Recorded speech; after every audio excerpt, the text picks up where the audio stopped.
Viðræður mynduðust fyrir framan þær fáu verslanir sem voru opnar í dag. Í Pétursbúð beið fólk í tæpan hálftíma eftir afgreiðslu. Örtröð myndaðist í Pétursbúð í Reykjavík í dag, enda ein af fáum búðum sem var opin. Fólk beið í tæpan hálftíma eftir afgreiðslu, en kaupmannshjónin ætla að standa vaktina eins lengi og þarf. Jóhanna Margrét Gísladóttir leitar við. Það voru einungis örfáar búðir opnar á höfuðborgarsvæðinu í dag, til dæmis Pétursbúð við Ránargötu, en þar var stöðugur straumur af fólki þegar fréttastofa leit við 4:30.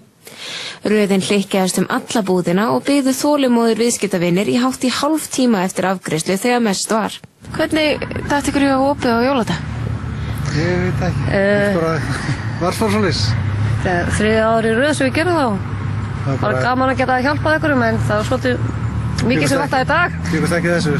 Nei, þetta er meira þið byggust þið? Já, miklu meira.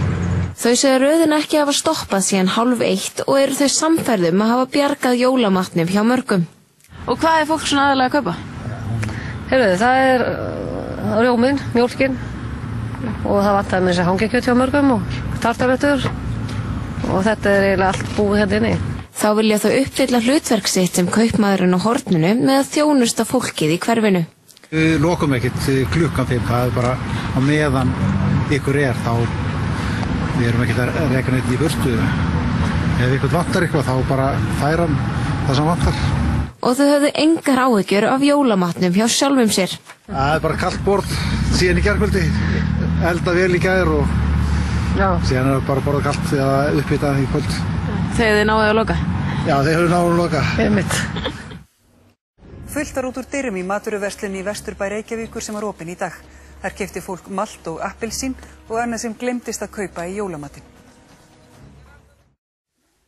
Fullt var út úr dyrum í lítilli matvöruverslun sem var opin í Vesturbæ Reykjavíkur í dag.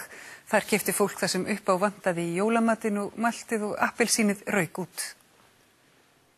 Lögum samkvæmt mega matvöruverslanir sem eru yfir 600 fermetrar ekki vera opnar í dag, jóladag. Þar á meðal er þessi verslun hér. Og hið sama gilti flestar aðrar matvöruverslanir á höfuðborgarsvæðinu, þær voru flestar lokaðar. Meira að segja verslanir sem eru langt innan við 600 fermetrar og mættu því vera opnar, þar koma þær að læstum dyrum. En hér í Vesturbæ Reykjavíkur er hins vegar ein búð opin, Pétursbúð við Ægisgötu, og það er brjálað að gera. Þannig var löng röð að afgreiðslukassanum og nánast örtröð inni í búðinni. Fólk kom langt að til að kaupa í matinn, þannig kom til dæmis einn viðskiptavinur alla leið ofan úr Kjós til að ljúka jólainnkaupunum. Já, það er nú búið að töluvert mikið að gera. Hvað er fólk svona helst að kaupa?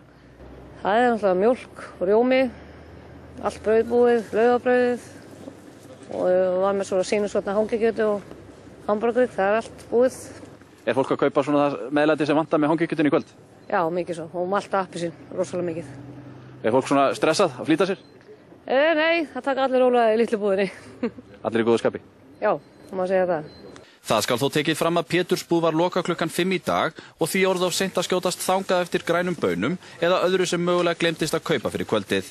En það er ekki öll nótt úti enn því verslunin Nesval á Seltjarnarnesi er opin til klukkan 9.